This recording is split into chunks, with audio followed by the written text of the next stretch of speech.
বিশ্বকাপ থেকে আমরা মাত্র মাস 2-3 দূরে। ব্রাজিল তার আগে সবশেষ ফ্রেন্ডলি ম্যাচ খেলবে মার্চ মাসে, একটা ফ্রান্সের বিপক্ষে, একটা ক্রোয়েশিয়ার বিপক্ষে। এই দুই ম্যাচের জন্য যে স্কোয়াড ঘোষণা করেছেন ব্রাজিল কোচ কার্লো আনচেলোত্তি, তাতে জায়গা হয় নাই নেইমার জুনিয়রের। এবং নেইমারের এই না থাকাটা কি আসলে ব্রাজিলের বিশ্বকাপ দলেও যে নেইমার থাকবেন না তারই ইঙ্গিত, নাকি এরপরেও একটা সুযোগ নেইমার পেতে যাচ্ছেন? প্রশ্ন হচ্ছে সেটা নিয়ে। কিন্তু এইটা একেবারে নিশ্চিত যে ব্রাজিলের যে স্কোয়াড কার্লো আনচেলোত্তি ঘোষণা করেছেন তাতে নেইমারের না থাকাটা বড় একটা খবর, মেজর খবর, বড় একটা খবর। গিভেন দ্য ফ্যাক্ট দ্যাট ঠিক আগের ম্যাচটায় সান্তোসের হয়ে যখন মাঠে নেমেছিলেন নেইমার, এই ম্যাচ শেষে তিনি বলেছিলেন যে তার এখন ধ্যান জ্ঞান সবই হচ্ছে ওই একটা জিনিসকেই ঘিরে, ব্রাজিলের ন্যাশনাল টিমে চান্স পাওয়াকে নিয়ে। কারণ তিনি জানেন ওই ইন্টারন্যাশনাল উইন্ডোতে, মার্চের ইন্টারন্যাশনাল উইন্ডোতে, বিশ্বকাপের ঠিক আগে এই সময়টাতে যদি তিনি চান্স না পান তাহলে সেই সুযোগটা অনেক বেশি কমে আসবে তিনি যদি ওয়ার্ল্ড কাপ স্কোয়াডে জায়গা করে নিতে চান। 5+ স্টার রেটিং প্রাপ্ত দেশের সর্বোচ্চ বিদ্যুৎ সাশ্রয়ী ওয়ালটন এসি। স্মার্ট কমফোর্ট এখন নেক্সট লেভেলে। এখন কার্লো আনচেলোত্তির সঙ্গে তার দূরত্ব হয়েছে কিনা, কার্লো আনচেলোত্তির সঙ্গে তার সম্পর্ক কীরকম, সেটাও একটা কিন্তু প্রশ্নবোধক চিহ্ন সবার মনেই মনে হয় এঁকে দিয়েছে। এবং এই প্রশ্নটাই যখন করা হয়েছিল কার্লো আনচেলোত্তিকে যে কেন নেইমার দলে নাই, স্পেশালি এইবারের আগে একটা গুঞ্জন খুব প্রবল ছিল যে নেইমার বোধহয় ব্রাজিল স্কোয়াডে থাকতে যাচ্ছেন, যেহেতু বিশ্বকাপের আগে আর কোনো খেলা ব্রাজিলের নাই। এইবার যদি তাকে সুযোগ না দেওয়া হয় তাহলে কবে সুযোগ দেওয়া হবে? কার্লো আনচেলোত্তির আমলে তো কখনোই আমরা নেইমারকে তার স্কোয়াডে দেখি নাই। তখন এই প্রশ্নের জবাবে কার্লো আনচেলোত্তি বলছেন নেইমার 100% ফিট নন। টেকনিক্যালি নেইমার কি সেটা তিনি জানেন, কিন্তু ফিজিক্যালি নেইমার ফিট নন বলে তিনি ঘোষণা দিচ্ছেন বিশ্বকাপে যেতে হলে তাহলে নেইমারের দুয়ার কি বন্ধ হয়ে গেল? কার্লো আনচেলোত্তি বলছেন দুয়ার এখনো বন্ধ হয় নাই। তিনি বলছেন বিশ্বকাপে নেইমার খেলতেও পারে আবার নাও খেলতে পারে। সে যদি শতভাগ ফিট না হয় তাহলে সে সুযোগ পাবে না। দলের হয়ে শতভাগ দিতে পারলেই তাকে ডাকবো। ফাইনাল লিস্ট তো এখনো বাকি। নেইমারের খেলা চালিয়ে যেতে হবে, শারীরিকভাবে ভালো শেপে থাকতে হবে। এটা বলছে কার্লো আনচেলোত্তি যখন ব্রাজিল স্কোয়াড ঘোষণা করেছেন তারপরে। কিন্তু তৌসিফ, আমি আপনাকে আমার ইনটিউশনের কথা বলি। এই গুঞ্জনের আগেও আমি একবার বলেছিলাম যে নেইমার সম্ভবত আর ব্রাজিল দলে খেলা হবে না, এবং কালকের এই স্কোয়াড ঘোষণার পরে আমার এই ধারণা আরো বেশি শক্তপোক্ত হয়েছে যে সম্ভবত নেইমার আসলে ব্রাজিলের বিশ্বকাপ স্কোয়াডে থাকবেনই না। দেখুন, এত প্লেয়ার, এলিসন, বেন্টো, এদেরসন, আপনি দেখবেন এখানে ব্রাজিলের লিগে খেলা সচরাচর ওইসব প্লেয়াররাও খুব সাবলীলভাবে ডাক পেয়েছেন। আপনি দেখেন ফ্যাবিনিও, তাকেও আনচেলোত্তি তার স্কোয়াডে ইনক্লুড করেছেন। তিনি মিডল ইস্টে খেলেন, যে সৌদি প্রো লিগে নেইমার খেলতেন বছরখানেক আগে।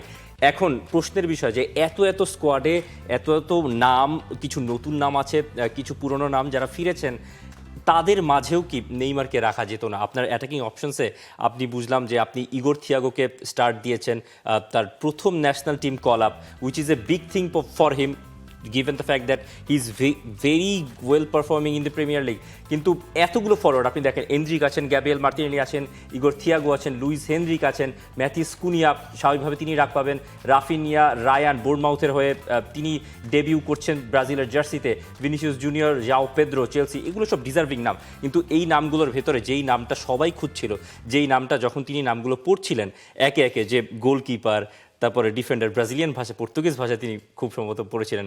এখন ওই সময়টা যখন তিনি অ্যাটাকার মানে ফরওয়ার্ড লাইন আপ ঘোষণা করার আগে যখন বললেন, তখন খানিকটা তিনি হাসলেনও, কিছু একটা বললেন যেটা আমার বোধগম্য হয়নি। তারপর তিনি একে একে নামগুলো ঘোষণা করা শুরু করলেন উইথ এ স্ট্রেইট ফেস, মানে কোনো ধরনের কোনো এক্সপ্রেশন তার ফেসে ছিল না, না কোনো ধরনের সংকোচ। তিনি নিচের দিকে তাকালেন, খুব সাবলীলভাবে নামগুলো পড়ে ফেললেন। মানে এটা কি একটা অ্যালার্মিং সাইন কিনা? মানে নেইমারের জন্য কি হবে? নেইমার কি তাহলে এই বছরেই মানে শেষ, মানে নেইমার নিয়ে নিচ্ছেন? সবশেষ ব্রাজিল দলে খেলেছেন 2023 সালে, এবং এসিএল ইনজুরিতে এরপরে পড়লেন। এরপর থেকে তার আর ব্রাজিল দলে খেলা হয় নাই।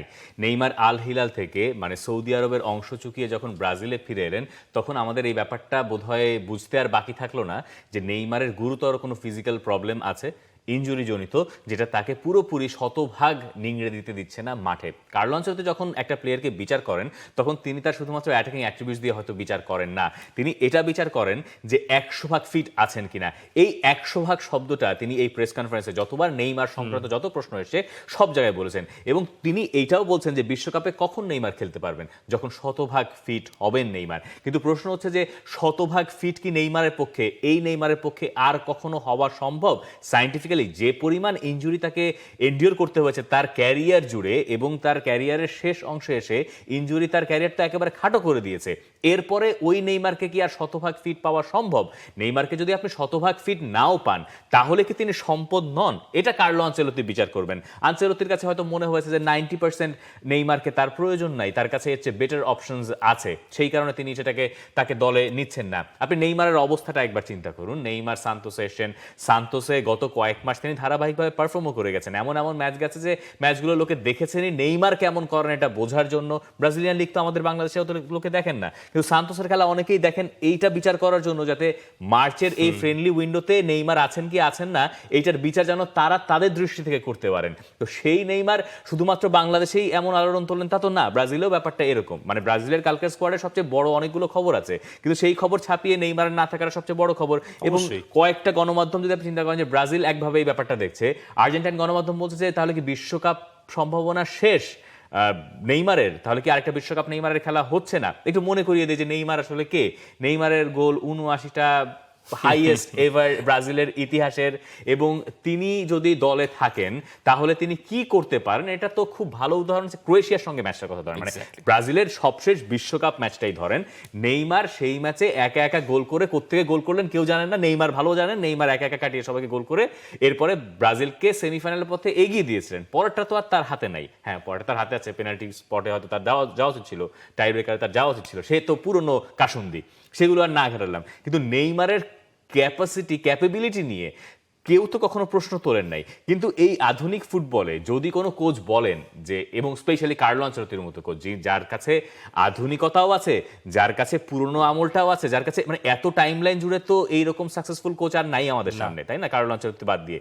তো তখন তিনি যখন বলেন যে 100% না হলে আমি ভাই নিতে পারবো না, তখন আপনার তার কথাতেও ভরসা রাখতে হবে। তার মানে সিরিয়াস কোনো একটা প্রবলেম হয়তো আছে, হয়তো প্রবলেমটা আছে। আপনি যেমনটা বলছিলেন যে নেইমারের গোল সংখ্যা, আপনি দেখেন ব্রাজিলের ন্যাশনাল টিমের হয়ে যারা খেলেছেন বিগত বছরগুলোতে, পেলে R9, মানে এইসব প্লেয়ারদের চেয়ে নেইমারের গোল বেশি। মানে কিন্তু এই বড় একটা ক্যারিয়ারে নেইমারের একটা ওইরকম ইন্টারন্যাশনাল ট্রফি নাই। নেইমার ওই জিনিসটার জন্যই কিন্তু ব্রাজিলের হয়ে বিশ্বকাপটা অংশগ্রহণ করতে চায়। তিনি জানেন যে অনেক প্রসিডিওর চলছে, আনচেলত্তি কাটা চেরা করছেন একেবারে, কারণ ব্রাজিলের হেক্সামিশনটা একেবারে খুবই সিরিয়াসলি নিচ্ছে পুরো ব্রাজিলের কনফেডারেশন প্লাস কার্লো আনচেলত্তি যে টাস্কের জন্য তাকে আনা হয়েছে। এখন নেইমার যদি এই বিশ্বকাপে চান্স না পান, নেইমার তো এখনো তো ঝুলিয়ে রাখছেন কার্লো আনচেলত্তি। নেইমার বলেছিলেন যে তিনি হয়তো এই বছর শেষে ডিসেম্বরে হয়তো অবসরে নিয়ে নেবেন। এখন বিশ্বকাপে যদি স্কোয়াডে তার জায়গা না হয়, তাহলে এই বছর শেষে তার যদি অবসর নেওয়ার একটা শঙ্কা থেকে যায়, এখন মানে is this the end of Neymar? মানে ক্যান উই সে দ্যাট? এটা আমরা বলতে পারবো যদি বিশ্বকাপ স্কোয়াডে আমরা ফাইনালে তাকে না দেখি। আমার বিশ্বাস যে নেইমার এমন একজন ফুটবলার যাকে আপনি যদি দলের সঙ্গে নিয়ে যান এবং তিনি সাবে বসেও থাকেন, ধরেন কোনো একটা ক্রাঞ্চ ম্যাচে, কথার কথা যে সেকেন্ড রাউন্ডের কোনো একটা রাউন্ড অফ 16-এর ম্যাচে অথবা কোয়ার্টার ফাইনালের ম্যাচে, আপনার কাউকে একটা দরকার গেম চেঞ্জার। ব্রাজিলের এই দলে যত গেম চেঞ্জার আছেন তার কেউ কি নেইমারের ধারে কাছে আছেন? I don't think so. মানে এখনো নেইমার লেভেলে কেউ যান নাই। নেইমার মাঠে যা করতে পারেন এটা আর কেউ করতে পারেন বলে আমি বিশ্বাস করি না। কিন্তু প্রশ্ন হচ্ছে ওটাই যে নেইমারকে বোধহয় কার্লো আনচেলত্তি আর চাইছেন না। যদি চাইতেনই তাহলে তার আমলে তিনি একবার তো নেইমারকে ডেকে দেখতেন, অন্ততপক্ষে এইবার তো তিনি ডেকে দেখতেন। এই ম্যাচ দুটোর পরে, মানে দুটো তো ইম্পর্টেন্ট ম্যাচ, একটা ফ্রান্সের সঙ্গে একটা ক্রোয়েশিয়ার সঙ্গে, দুইটা হেভি ওয়েট দলের বিপক্ষে আপনি যখন খেলবেন, এরপরে আপনি বিশ্বকাপের আগে মোটে আর একটা ম্যাচ পাবেন, হয়তো পানামার সঙ্গে একটা বোধহয় ফ্রেন্ডলি ম্যাচ খেলার কথা রয়েছে ব্রাজিলের, আরেকটা যদি অ্যাড হয়। কিন্তু সেইটা আসলে একেবারে প্রস্তুতিমূলক ম্যাচ, সেখানে প্লেয়াররা আরও সতর্ক হয়ে খেলবেন যাতে কেউ ইনজুর্ড না হন বা এরকম কিছু। কিন্তু দিস ওয়াজ দ্য টাইম যখন আপনি নেইমারকে দলে নিলে আপনি বুঝতে পারতেন যে না ঠিক আছে, তাকে ওই গ্রাউন্ডটা দেওয়া হয়েছে যে এই আনচেলত্তির কৌশলে তিনি কেমন এটা বোঝার জন্য, বা আনচেলত্তির সঙ্গে যে স্কোয়াড তিনি ডেকেছেন, এই স্কোয়াডে তো অনেকে নাই, আবার অনেকে আছেন, তাদের সঙ্গে নেইমার আসলে কেমন করেন বুঝার জন্য, নেইমারকে চেনার জন্য হলো। তো আমি জানি নেইমারকে কার্লো আনচেলত্তি খুব ভালো মতন চেনেন, কিন্তু ড্রেসিং রুমে তিনি কেমন সেটা তো সরাসরি তার কখনো দেখা হয় না। এইটা এক্সপিরিয়েন্স করার জন্য তো তিনি ডাকতে পারতেন, তিনি করেন নাই। এবং যখন তিনি বলেন যে শতভাগ ফিট হইতে হবে, একটা মানে ক্লজ তো ঝুলিয়ে দিয়েছেন, যেটা আর সায়েন্টিফিক্যালি সম্ভব কিনা প্রশ্ন হইতেছে সেইটা। নেইমারও তো অনেক ভালো করবেন, অনেকটুকু ফিট হবেন, কিন্তু শতভাগ ফিট কি আর নেইমার কখনো হবেন? I don't think so. নেইমারের অবস্থাটা দেখেন, এই গত কয়েক সপ্তাহ ধরে যখন ধোয়া ওঠানো হলো যে নেইমার ফিরছেন, ব্রাজিল কয়েকটা আউটলেটও গল্প করেছে, কিন্তু নেইমার কালকে কোথায় ছিলেন যখন স্কোয়াড ঘোষণা করা হলো? একটা কিংস লিগের ম্যাচ চলছে, সেই কিংস লিগের ম্যাচে তিনি ওই সময় অবস্থান করছেন। এরপরে সেই ম্যাচে তিনি আবার নেমে আবার একটা গোলও করেছেন, তাই না? গোল করার পরে সেই ম্যাচে তার দল হেরেছে, হারার পরে তিনি ফিরেছেন, বাড়ি ফিরে তিনি ইনস্টাগ্রামে আমাদের যখন সেহরির টাইম সেই টাইমে একটা পোস্ট করেছেন তার ধর্ম অনুসারে জনের 13:7, শুধুমাত্র ক্যাপশনে একটা শব্দ লিখেছেন 13:7 জন, তাই হওয়ার কথা, এক্স্যাক্টলি ভার্স। এই ভার্সটা তিনি লিখেছেন। ভার্সের অর্থটা কি আমি গুগল করে দেখলাম, আমার যেহেতু জানা নাই। ভার্সের অর্থটা হচ্ছে যে অ্যান্ড জিসাস রিপ্লাইড, তুমি জানো না যে কেন তোমার সাথে এখন এটা হচ্ছে, তুমি হয়তো ভবিষ্যতে বুঝবা। মানে এটাকে ঘুরিয়ে আমরা বাংলায় যদি বলি যে যা হওয়ার হয়েছে সামনে হয়তো ভালো হবে, মানে এরকম একটা মানে আশাব্যঞ্জক কথা। এবং তিনি অপটিমিস্টিক। তার দুটো ছবি দেখতে পারেন, দুটো ছবির মধ্যে একটা তিনি প্রার্থনা করছেন, আরেকটা একটা সান্তোসের জার্সি পরা ছবি। তিনি মনে ভরসা রাখছেন, তিনি আশা রাখছেন তিনি যেতে পারবেন বিশ্বকাপে, কিন্তু আই এম নট শিওর যে তিনি আসলে এই কার্লো আনচেলত্তির দলে আর থাকতে পারছেন কিনা। কিন্তু above all football is a team game. আপনি যদি যেই দলটা আনচেলত্তি সাজিয়েছেন, আপনি যদি ওই হিসেবটা দেখেন, মানে আমার মনে হচ্ছে যে বাকি সব নামের ভেতরেই তিনি একেবারে জাস্টিফাইড। মানে প্রত্যেকটা কল আপ তার মানে একেবারে ওয়েল ডিজার্ভড। আমার মনে হয় না যে আর কোনো পজিশন নিয়ে কোনো কোয়েশ্চেন থাকার কথা। কিন্তু Neymar, given the fact that what he has given to football, to Brazilian football, একটা স্পট নেইমারের জন্য রিজার্ভ রাখা যায় না। আপনার তো স্কোয়াড হবে 23 জনের, এখানে প্রিলিমিনারি স্কোয়াড তো আরো বেশি জনের হবে। বিশ্বকাপের আগে যখন ফাইনাল স্কোয়াড বা ওই স্কোয়াড তো 23 জনের হবে, যেই স্কোয়াডটা বিশ্বকাপে ট্রাভেল করবে। একটা স্পট কি মানে ক্যান ইউ নট স্পেয়ার? আমার তো জানি যে কার্লো আনচেলত্তি তো ওইরকম মেথডিক্যাল কোচ না। কার্লো আনচেলত্তি তো প্লেয়ারদের মানুষ মনে করেন, প্লেয়ারদের তো ওই বোর্ডের পিসেস মনে করেন না, যে আমি ওরে সরাই আমি ডান দিকে নিলাম, ওরে সরাই বাম দিকে নিলাম। যে প্লেয়াররা তো আর রোবটস না, বোর্ডের পিসেস না। যে আপনি যেটা আপনি দেখি পেপ গার্দিওলার ব্যাপারে, রাইট ব্যাক লেফট ব্যাকে সেন্টার মিড বানায় দেন, নিকো রাইলিকে সেন্টার মিড খেলান, আবার লেফট ব্যাক খেলান। কিন্তু আনচেলত্তি তো ওরকম মানুষ না। আনচেলত্তি তো মানুষকে মানুষ হিসেবে দেখেন, তিনি ফ্রিডম দেন। তাহলে গার্দিওলাকে মানুষকে মানুষ হিসেবে দেখেন না? না মানে ফুটবলের হিসেবে বুঝতে পারছি, আপনার পুরো পয়েন্টটা বুঝতে পারছি। সেটাই আমার কথা, যে ওই চান্সটা কি নেইমার পেতে পারতেন কিনা, মানে দিয়ে দেখা যে কেমন তিনি করছেন। এখন ব্রাজিলিয়ান লিগে খেলছেন বলেই যে তিনি দলে ডাক পাচ্ছেন ব্যাপারটা এমনও না। ব্রাজিলিয়ান লিগের অনেক ফুটবলার আছেন। আমরা একটু ব্রাজিলের স্কোয়াডটা নিয়ে তাহলে এখন কাটাছেড়া করতে পারি। ব্রাজিল স্কোয়াডটা একটু একটা জোরে দেখে নিই। এখানে সৌদি লিগের প্লেয়ার আছেন, মানে আধিক্য সেখানে আছে। গোলবারের নিচে যারা আছেন সে 3 জনের একজন আবার সৌদি প্রো লিগের বেন্তো, যেমন অ্যালিসন, এডারসন, তারা তো আছেন, থাকছেন। আলেক্সান্দ্রো ফ্লামেঙ্গোর আরও একবার আছেন। ব্রেমার ইউভেন্টাসের ফুটবলার, ইউভেন্টাসের হয়ে তিনি পরে ভালো করেছেন এই বছরের গোড়া থেকে বা গত বছরের শেষ থেকে। দানিলোর জায়গা আরও একবার আছে। আমরা বুঝতে পারছি যে দানিলোকে কার্লো আনচেলত্তি পছন্দই করেন, বিশ্বকাপে হয়তো নিয়ে যাচ্ছেন। ডগলাস সান্তোস, জেনিস সেন্ট পিটার্সবার্গের এই ফুটবলারকে নেওয়া হয়েছে দলে। গ্যাব্রিয়েল মাগালেশ আর্সেনালে থাকবেন, খুবই স্বাভাবিক। আল আহলি থেকে ইবানেজ আছেন।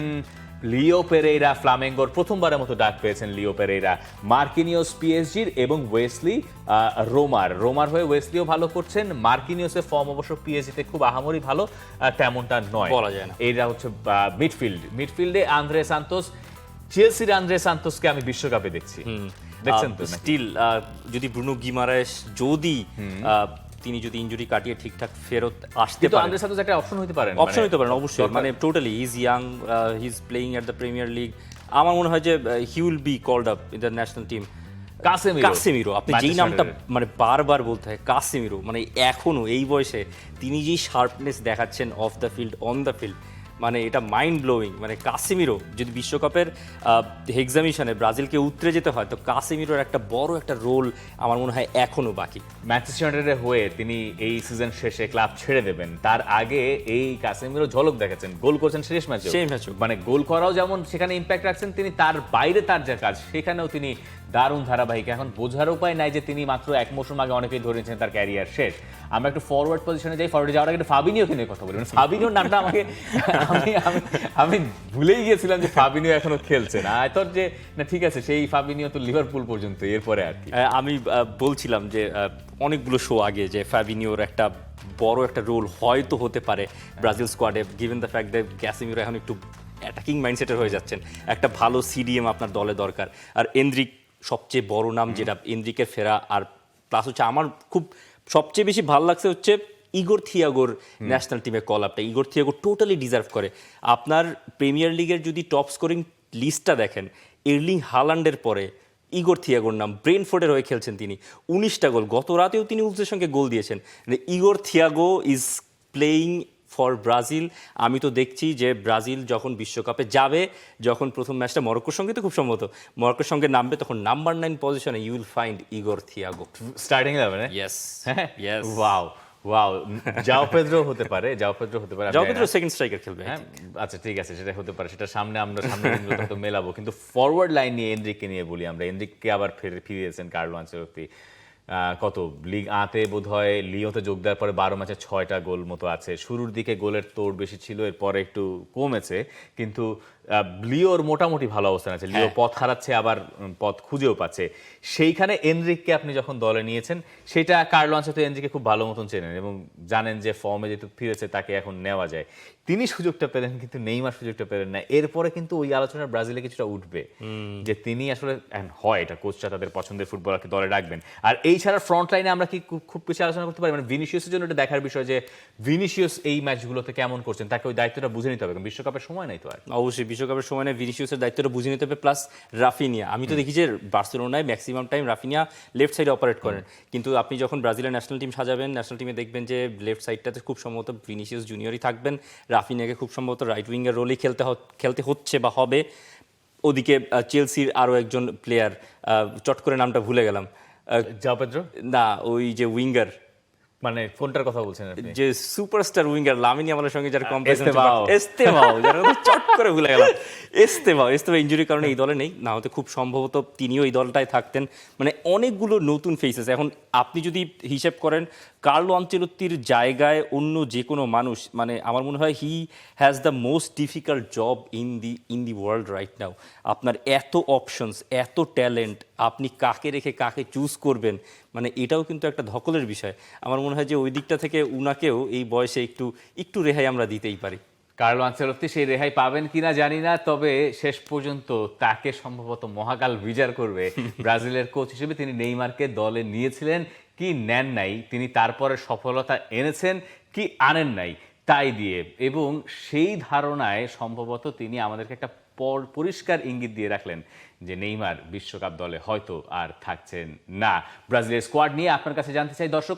For more updates, subscribe to our YouTube channel and click on the bell icon. Follow us on Facebook and Instagram. Download T-Sports app to enjoy exciting games and highlights. Visit tsports.com.